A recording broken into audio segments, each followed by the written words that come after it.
नक्सल क्षेत्रों में नक्सलियों के रडार पर सिर्फ जवान ही नहीं बल्कि वे नेता भी रहते हैं जो सरकार और ग्रामीणों के बीच तालमेल बिठाकर सरकार की योजनाओं का लाभ ग्रामीणों को पहुंचाने का काम करते हैं। आज हम एक ऐसे ही नेता से आपको मिलाएंगे जो एक बार नहीं बल्कि चार चार बार नक्सलियों से दो दो हाथ कर चुके हैं। दंतेवाड़ा जिले में कांग्रेस पार्टी के लिए कई वर्षों से कार्य कर रहे नेता राजकुमार तामू इसका जीता जागता प्रमाण है।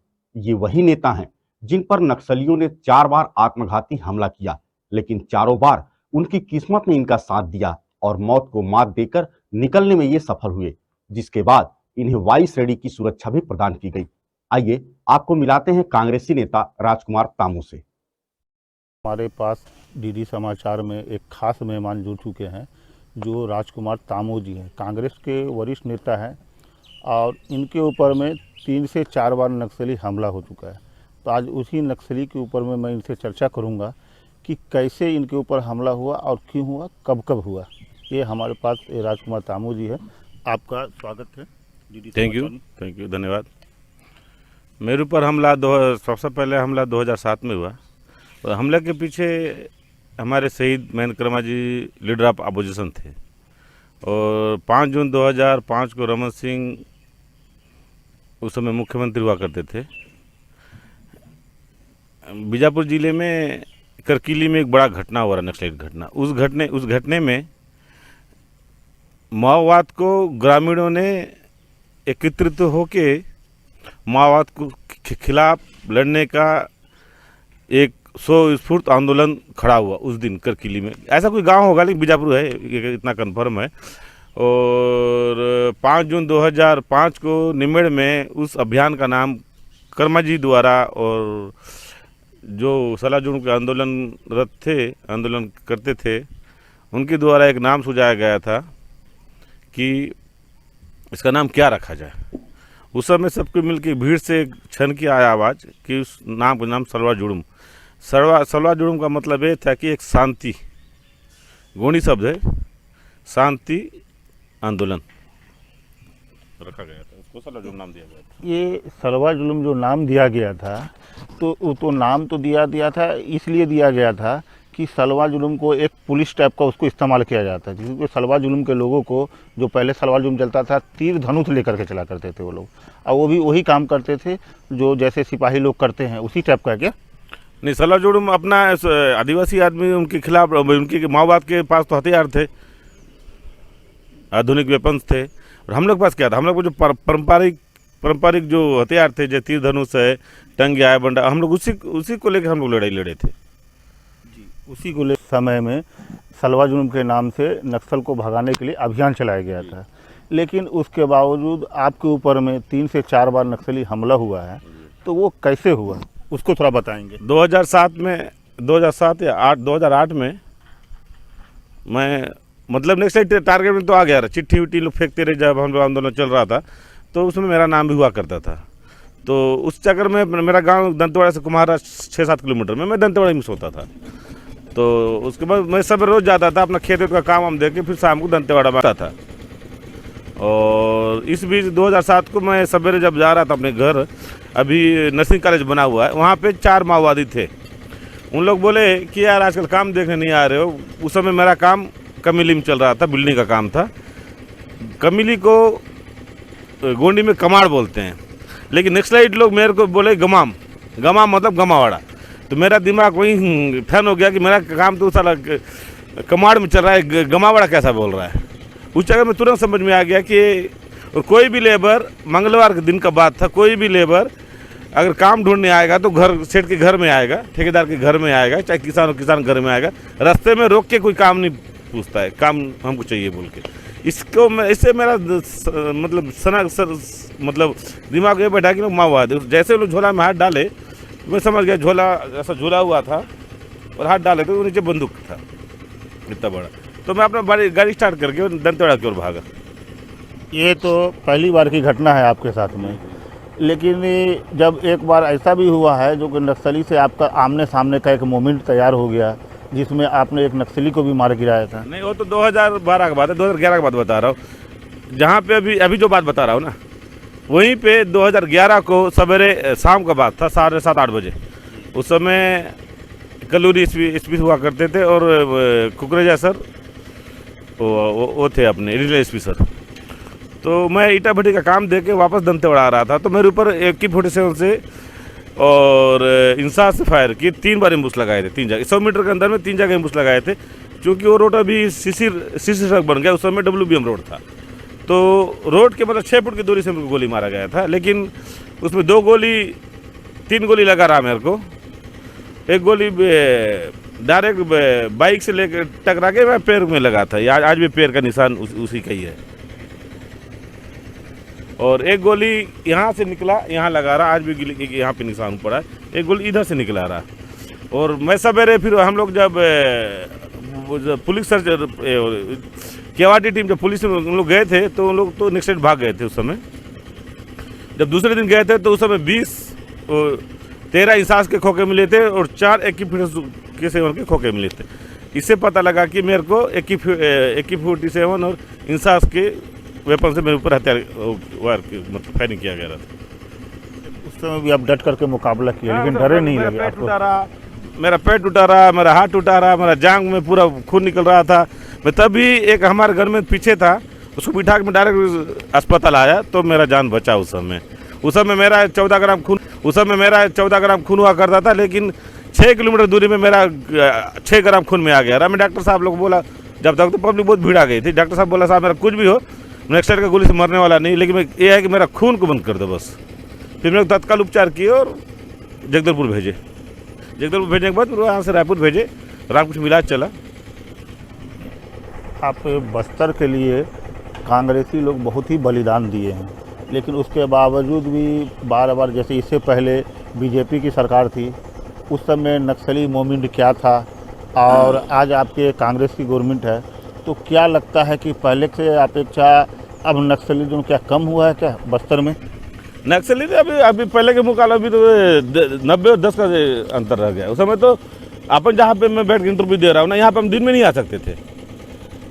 दंतेवाड़ा से आगे बगल में कुंदिलिया, वहाँ हम लोग राजधानी हुआ करता था वहाँ पे। और नेक्स्ट साइड दंतेवाड़ा में आके पुलिस लाइन में आके फायरिंग करके जाते थे। और हेलीकॉप्टर सीएम हेलीकॉप्टर का सुरक्षा वाले को मार के गए, हेलीकॉप्टर सुरक्षा करने वाले को। हमारे घाटम में, यहाँ दंतेवाड़ा घाटम उसके मुश्किल से कितना 30 किलोमीटर वहाँ ब्लास्ट हुआ रहा। लेकिन 2018 के बाद जब से कांग्रेस सरकार भूपेश मुख्यमंत्री जी बने हैं, तब से नक्सली घटना में वही पुलिस है, वही कलेक्टर है, वही फोर्स है। लेकिन एक इच्छा शक्ति रहता था कि हमको जनता को सेवा कैसे करना है, सुरक्षा कैसे देना है। तो अभी जो पिछले दिनों की जो घटना है, ये तो हम लोग उनके घर में मान में जाके घुस रहे हैं ना। उस समय विस्फोट तो मतलब पहला विस्फोट है। हम बहादुरी नहीं बता रहे हैं, नुकसान हुआ है, शहीद हुआ है हमारे जवान लोग, हमारा बहुत नुकसान हुआ है, लेकिन इस राजनीति नहीं करना चाहिए। लेकिन 90% नक्सली समस्या में कांग्रेस सरकार में कमी आई है। कांग्रेस सरकार में कमी आई है, इसकी कमी ले रहने का रीज़न यही है कि ग्रामीणों तक में रोज़गार पहुंचाना, या फिर उनकी मूलभूत सुविधा जो है ग्रामीणों को, जैसे पहले जो आपके कहने के हिसाब से जैसे बीजेपी की सरकार थी, तो क्या उस समय उस गांव तक वो बुनियादी सुविधा नहीं पहुंच पा रही थी? क्या सड़क नहीं पहुंच पा रही थी, या और कुछ विकास नहीं हो रहे थे जो नक्सलियों में ज़्यादा था? उस पर आप क्या बोलना चाहते हैं? भूपेश सरकार आने के बाद बहुत से मतलब जैसे तेंदुपत्ता का रेट बढ़ा है, महुआ का रेट बढ़ा है, धान का रेट बढ़ा है, और नेक्स्ट साइड एक सोच है, उस सोच को खत्म करने में भूपेश सरकार का बहुत बड़ा योगदान है। और दूसरा, मनरेगा में नंबर 1 में रहा हमारा मध्य प्रदेश, और बेरोजगारी दर पूरे देश में सबसे कम बेरोजगारी दर छत्तीसगढ़ में है। यहाँ का GST ज़्यादा हो रहा है, यहाँ का व्यापार ज़्यादा बढ़ रहा है, तो ये सब तो फायदा। उसके बाद जो अंदरूनी स्कूल थे, हम लोग वहीं पे जाके स्कूल खोले। शिक्षा का व्यवस्था बीजेपी सरकार में रोड मिला दिए रे। हम लोग जहाँ का स्कूल, जंगल का स्कूल, हम लोग जंगल में खोले, वहाँ स्कूल लग रहा है, वहाँ टीचर जा रहे हैं, वहाँ पटवारी जा रहा है, वहाँ नाकेदार जा रहा है, वहाँ तहसीलदार जा रहा है, और वहाँ से स्वास्थ्य की टीम जा रही है। इसको बहुत फर्क पड़ा, इससे भी नक्सलाइट का मनोबल गिरा है। और अभी हमारे दंतेवाड़ा के लोग चेहरे में एक रौनकता है आर्थिक रूप से। और प्रदेश की भूपेश सरकार हमारे जनता डायरेक्ट, चाहे गोधन योजना हो, चाहे राजीव गांधी न्याय योजना हो, चाहे शहीद महेंद्र कर्मा तेंदुपत्ता बोनस, उनके डायरेक्ट जेब में पैसा डालने का काम किया है। बीजेपी सरकार में उसी पैसे को टिफिन बांटते थे, जूता बांटते थे, एक पैर का जूता 9 नंबर का, एक पैर का जूता 8 नंबर का, मतलब भ्रष्टाचारी कमीशन। इनको जहाँ कमीशन लगता था मोबाइल बांटना। रतन जोत में लोग करोड़ों रुपए बर्बाद कर डाले, कोई मतलब नहीं दिया। मोचोबाड़ी में हजारों करोड़ रुपए बर्बाद कर, तो मतलब नहीं दिया। और जाऊंगा में जो गिरम जाऊंगा में जो एजुकेशन हब बना है ना, इसमें बीजेपी सरकार कोई योगदान नहीं है। उस समय यूपीए सरकार थी, जयराम रमेश मंत्री हुआ करते थे, उनके, और कपिल सिब्बल मानव संसाधन विकास मंत्री थे, उस समय पैसा दिया गया था। और तो बीजेपी सरकार में तो अभी हर जिले को मिलता था 30 करोड़ रुपये, वो बंद कर दिए। केंद्र में जब से बीजेपी सरकार आई, रमन सिंह एक जिला नहीं बना पाया। जब उनकी 2014 में केंद्र में बीजेपी सरकार, मोदी सरकार बैठी, तो छत्तीसगढ़ में एक जिला नहीं बना पाया रमन सिंह। इतना डर के मारे चला है, फंड नहीं लाते थे। और जब नक्सली घटना होता था तो रमन सिंह पैसा मांगने जाते थे, सहयोग मांगने जाते थे। कभी शहीद होने के बाद कभी कंधा देने नहीं आए दंतेवाड़ा जिले में। हमारे भूपेश भैया कैसे आदमी से, आज के मुख्यमंत्री जी, कि शहीद होने के बाद दिल्ली नहीं गए रोने कि मेरे को ये दो, बल्कि वो सीधा शहीदों के साथ मिलने आए हैं, उनको दुख बांटने आए थे, पार्थिव शरीर को शहीद कंधा दिए। ये बहुत बड़ी बात है। अभी तक मुख्यमंत्री रमन सिंह थे, एक भी किसी कंधा नहीं दिए। एक सवाल और आपसे मैं जानना चाहूँगा कि ये 2024 की चुनाव में क्या लगता है, कांग्रेस की सरकार फिर से आएगी? क्या काम किया है या किस टाइप का उसका ज़मीनी स्तर का पकड़ है जिसमें कांग्रेस की सरकार कैसी आएगी, या बताएं। वो तो 23 में आएगा, 24 में कहाँ आएगा, तो 23 में आएगा। 23 में आएगा। बहुत से किसान खुश है। जो रमन सिंह जो वादा किया था ना, 2100 रुपये धान का रेट दूंगा, बोला 1800 ज़्यादा दिया नहीं। मतलब धान के मुद्दे किसानों की नज़र में तो बीजेपी सरकार गिर गया। शिक्षा कर्मी लोग का, उनका भी मांग पूरा हो गया है। दैनिक वेतन भोगियों का भी मांग पूरा हो गया है। दूसरी बात, अभी गांव में गोबर बेच के आदमी मोटरसाइकिल खरीद रहा है, लेंटर वाला घर बना रहा है, बाइक खरीद रहा है।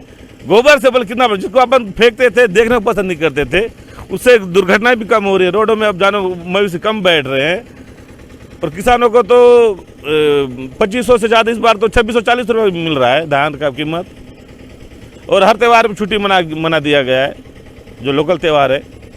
पूरा परिवार और छत्तीसगढ़ संस्कृति को बचाने में बहुत बड़ा योगदान है भूपेश सरकार का। इसके बहुत से मुद्दे हैं।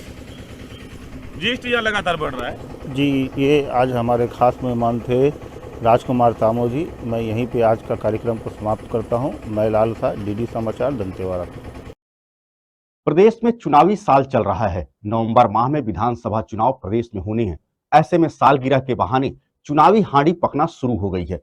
भले ही चुनाव में अभी भी 6 माह शेष हैं, लेकिन किसी न किसी बहाने मतदाताओं को रिझाया जा रहा है। एक ओर जहां पूर्व विधायक श्याम बिहारी जायसवाल विवाह वर्षगांठ की 25वीं सालगिरह मनाकर विधानसभा क्षेत्र की जनता को दावत दिए, तो वहीं दूसरी ओर विधायक विनय जायसवाल ने अपने जन्मदिवस पर अपने विधानसभा क्षेत्र की जनता को बकरा भात की दावत दी। 90 बकरे मंगाए गए।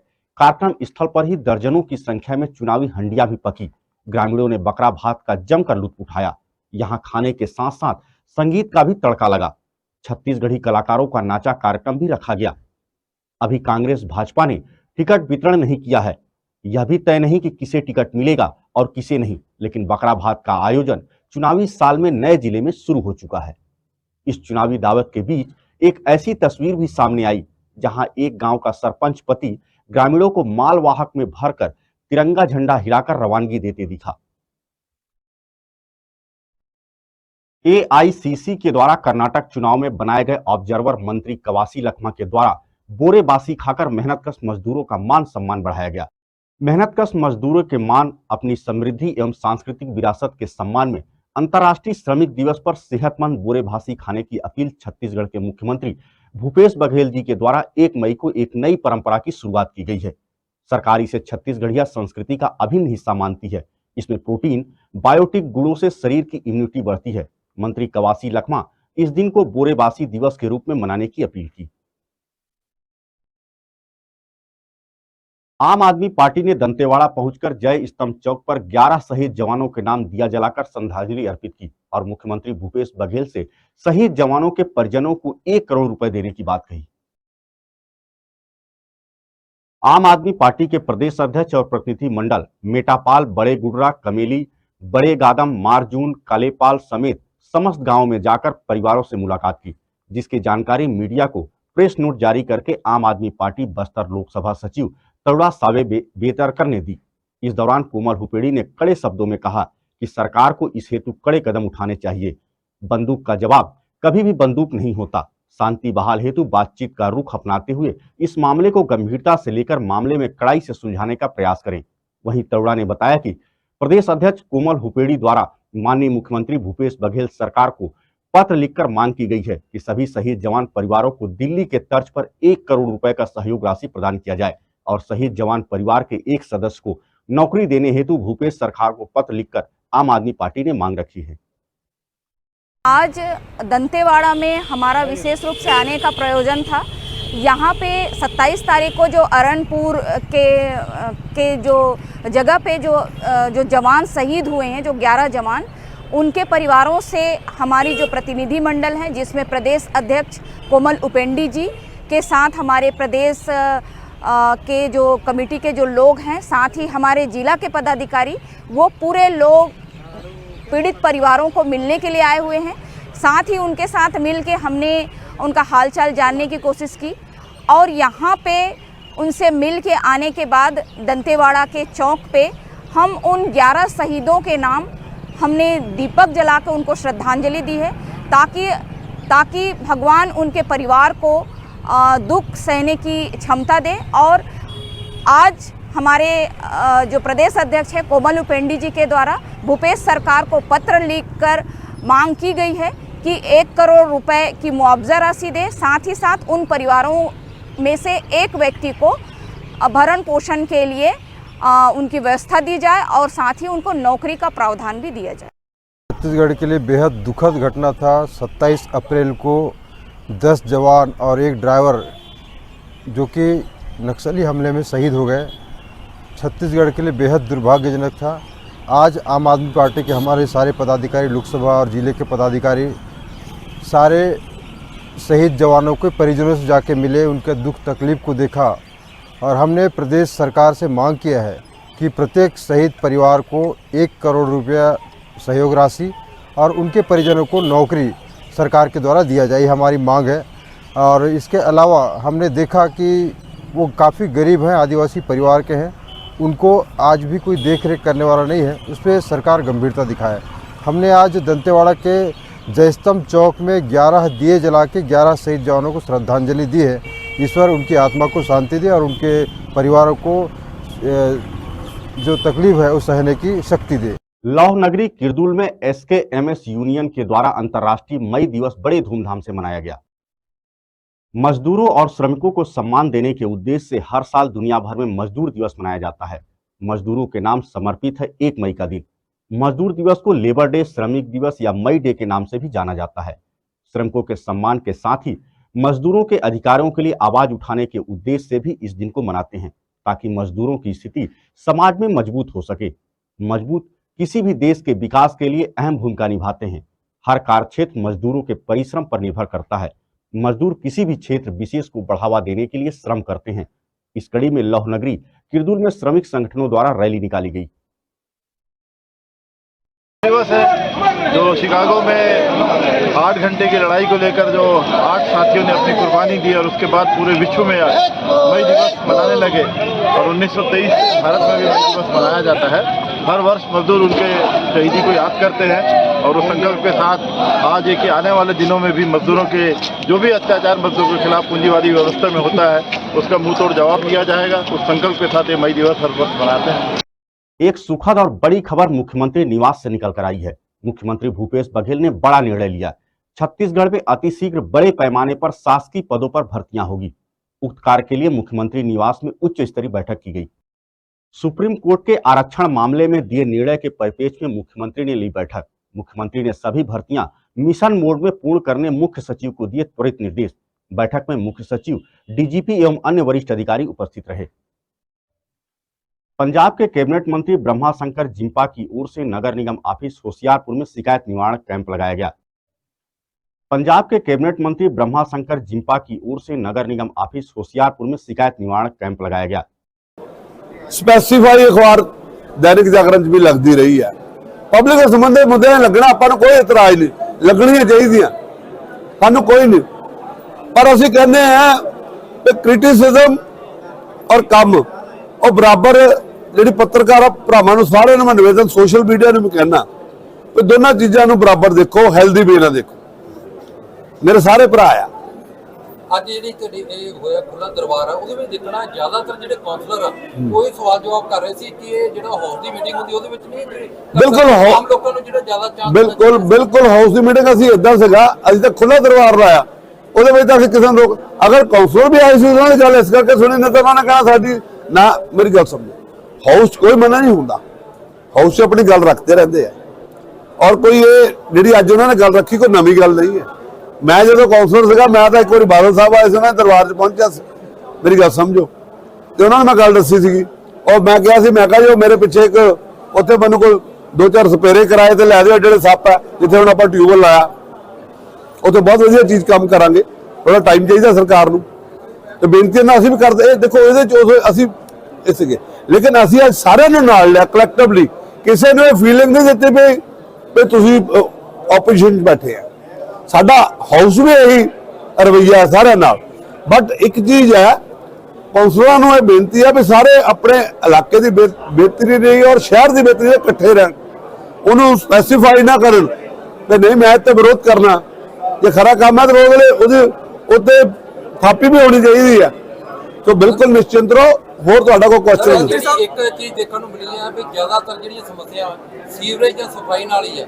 ਸ਼ਹਿਰ ਨੂੰ ਤੁਸੀਂ ਕਹਿੰਦੇ ਸੁੰਦਰ ਬਣਾਉਣਾ, ਪਰ ਸਫਾਈ ਕਰਮਚਾਰੀ ਜਿਹੜੇ ਵਾਰਡਾਂ ਦੇ ਵਿੱਚ ਜਾਂਦੇ ਹੀ ਨਹੀਂ ਪਏ, ਬਾਰ-ਬਾਰ ਕਹਿਣ ਦੇ ਬਾਵਜੂਦ ਵੀ ਉਹਨਾਂ ਨੇ ਗਾਹਾਂ 100, 2000, 3000 ਦੇ ਬੰਦੇ ਰੱਖੇ ਹੋਏ ਆ, ਜੇ ਉਹਨਾਂ ਨੂੰ ਉਹਨਾਂ ਬਾਰੇ ਜਾਣਕਾਰੀ ਵੀ ਹਾਸਲ ਕਰੋ ਤਾਂ ਕੋਈ ਵੀ ਉਹ ਬੋਲਣ ਲਈ ਤਿਆਰ ਨਹੀਂ, ਨਾ ਜਾਣਕਾਰੀ ਦੇਣ ਲਈ ਤਿਆਰ। देखो ये समस्या तकरीबन लंबे अरसे तो है, मैं कहना सब नूं तुहानूं पत्रकार भरावां नूं पता भी 25-30 साल इदां चले आ रहे थे, और मैं यूनियन नूं इत्थे रिक्वेस्ट की है कि आपां नूं सारिआं नूं सुधार लिआउण दी लोड़ है। जे सरकार ने अच्छा काम करना, सहयोग तो तुहाडा चाहीदा, तो मैं सफाई कर्मचारियों भरावां नूं सारा कहा और सैनिटरी डिपार्टमेंट नूं गल कवांगे, इस गल नूं यकीनी बनाओ। कांग्रेस नेता दिग्विजय सिंह ने सावलिया सेठ के दर्शन किए और बोले भगवान सावलिया सेठ पुलवामा के दोषियों को दंड देंगे।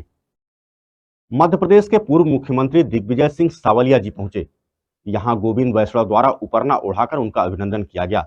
इस दौरान भगवान सावलिया सेठ के दर्शन के बाद उन्होंने उम्मीद जताई कि भगवान सावलिया जी सेठ निश्चित ही पुलवामा के दोषियों को दंड देंगे। साथ मंदिर के बजट के बारे में चर्चा की, जिसमें अशोक शर्मा ने बताया कि 200 करोड़ का बजट इस बार पास हुआ है। तब पूर्व मुख्यमंत्री ने मंदिर के चेयरमैन को कहा कि सबसे ज्यादा बजट शिक्षा और चिकित्सा पर होना चाहिए। साथ ही एक आम सभा राहुल गांधी की सावलिया जी में होनी चाहिए। वहीं पूर्व मुख्यमंत्री ने कहा कि मैं राजस्थान के मुख्यमंत्री अशोक गहलोत से बातचीत कर सभा राहुल गांधी का कराऊंगा। सावलिया सेठ जी सबको सद्बुद्धि दें और जिन लोगों की गलती की वजह से 40 हमारे जवानों को शहीद होना पड़ा,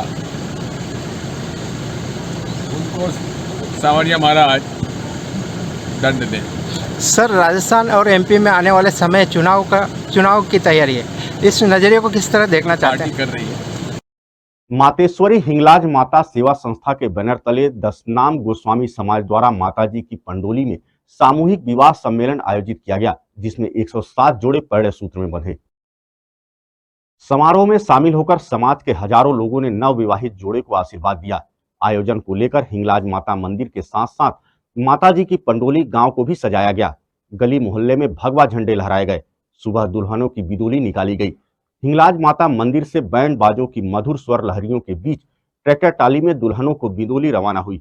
इस दौरान दूल्हे दुल्हन के परिजन थिरकते नजर आए। करीब 4 किलोमीटर का फासला तय करते हुए बिंदोली माताजी की पंडोली झातला माता मंदिर परिसर पर पहुंची। बाद में आशीर्वाद समारोह हुआ। बतौर मुख्य अतिथि राजस्थान धरोहर संरक्षण प्राधिकरण अध्यक्ष सुरेंद्र सिंह जड़ावत ने इस आयोजन को वर्तमान समय की प्रासंगिकता बताते हुए कहा कि इस प्रकार के खर्चे कम कर समाज को शिक्षा पर ध्यान देने की जरूरत है। उन्होंने मंदिर परिसर में निर्माणाधीन धर्मशाला के लिए 15 लाख रुपए देने की घोषणा की। छत्तीसगढ़ एमसीबी जिले में जल संसाधन विभाग द्वारा 7 करोड़ रुपए की लागत से बनाए गए डौकी झरिया व्यपवर्तन योजना का स्टाप डैम महज निर्माण के 9 माह में दरार पड़ने लगी। डैम का निर्माण कार्य ठेकेदार के द्वारा किया तो गया, मगर अधिकारियों की लापरवाही से महज कुछ दिनों में इस निर्माण कार्य की पोल खुल गई। डैम में दरारें साफ देखने को मिल रही हैं। सरकार के द्वारा किसानों को पानी देने के लिए डैम का निर्माण कराया गया ताकि किसान कई फसलों का उत्पादन कर सके। आपको बता दें कि उक्त निर्माण कार्य में गुणवत्ता विहीन सामग्रियों का भरपूर उपयोग किया गया था। डैम निर्माण में जंगल की गिट्टी लगी तो सीमेंट फ्लाई ऐश मानक का रहा। करोड़ों रुपए खर्च कर डैम तैयार किए गए, स्टाप डैम में दरारें आ गई। अल्प समय में ही इन स्टाप का क्षतिग्रस्त हो जाना इंजीनियरों के कार्यों में गुणवत्ता की पोल खोल रहा है, जिसमें जल संसाधन द्वारा 7 करोड़ रुपए खर्च कर स्टाप डैम का निर्माण कराया गया। विडंबना यह भी है कि स्टाप डैम से करोड़ों रुपए खर्च होने के बाद भी पानी किसानों को नहीं मिला। वहीं नहर का काम भी अधूरा छोड़ दिया गया है। ग्रामीण क्षेत्रों में जितने भी स्टाप डैम बनाए हैं, उसमें से अधिकांश का निर्माण इतना घटिया तरीके से किया गया था कि वे बनने के कुछ माह बाद ही क्षतिग्रस्त हो गए। जिस पानी को रोकने के लिए डैम बनाया गया, अधिकांश डैम उसी पानी में बह गए। बताया गया कि बारिश के दौरान जैसे ही डैम में पानी भरा, वैसे ही पानी के दबाव के चलते डैम की दीवारें क्षतिग्रस्त हो गई। इस तरह से स्टाप डैम का फूट जाना निर्माण कार्यों की गुणवत्ता को बयां करता है और भ्रष्ट लोगों की संलिप्तता। ग्रामीणों ने बताया कि क्षेत्र में बने स्टाप डैम में मौजूदा समय में पानी नहीं बचा है, जबकि इसका निर्माण पानी को रोकने के लिए किया जाता है। वहीं 7 करोड़ की लागत से बनाए गए डैम की जानकारी देते हुए एचएस गुप्ता अनुविभागीय अधिकारी जल संसाधन विभाग जनकपुर ने बताया कि 10 साल तक बनाए गए डैम का मेंटेनेंस रहता है, उसे अभी सुधरवा दिया गया है, क्योंकि डैम के अगल बगल मिट्टी ज्यादा मात्रा में होने की वजह से डैम के किनारे पर दरार आया था। उन्होंने यह भी कहा कि ठेकेदार जो डैम का बनाया है उसका 10 साल का कॉन्ट्रैक्ट रहता है। 10 साल के अंदर उसमें कुछ भी होता है उसे कॉन्ट्रैक्टर के द्वारा ही सुधार कार्य कराया जाएगा। बांध के बारे में वही है कि बांध अभी 9 महीना पहले बांधा है, वो क्रैक हो चुका है और पूरा नहर में पानी भी सप्लाई नहीं हो पा रहा है। की झरिया नाला में जो है तो ये बांध बना है ना, तो जो है तो ऊपर से नीचे तक क्रैक हो गया है। ये कब? पिछले साल जब बना था तभी क्रैक हो गया था? हाँ बना था तभी क्रैक हो गया था? तभी क्रैक हो गया। डौकी झरिया बांध बंधा है, 9 महीना हो चुका है। उस बांध ने क्रैक हुआ है, उस बांध की मरम्मत कर दीजिए और इसमें पानी नहीं चढ़ पाएगा। साल का उसका मेंटेनेंस रहता है, जो भी क्रैक आया है उसको सुधरवा दिया गया। थोड़ा सा क्रैक आ गया, ओवरलोडिंग मिट्टी डाल दिया था तो, और कॉन्ट्रैक्टर का 10 साल का मेंटेनेंस रहता है। जब तक वो पूरा काम नहीं होगा उसका फाइनल वर्क नहीं हुआ, अभी इनकम्प्लीट वर्क है। कोई देखरेख नहीं हुई, क्या लापरवाही इसमें आई सामने? कोई लापरवाही नहीं है। कैसे दरार आ गई? बिंग वाल में माइनर दरार आया है, मिट्टी ओवरलोडेड होने के कारण। इसके बाद दरार को मेंटेन कर दिया गया है और आगे भी जो भी कमियां होगी तो मेंटेन किया जाएगा। 10 साल के कॉन्ट्रैक्टर का मेंटेनेंस। कितने करोड़ का डेम? 7 का। 7 करोड़ का। कब तक कार्य पूर्ति का है? कार्य पूर्ति जब कॉन्ट्रैक्टर कर लेगा तब होगा, अभी तो नहीं हो पाया है उसको। किसानों कहना है कि वहाँ पे पानी नहीं मिल पा रहा उनको, तो अभी उसका फाइनल हुआ ही नहीं। कैनाल का वर्क चल रहा है, अभी मैं आपको बताया। नक्सल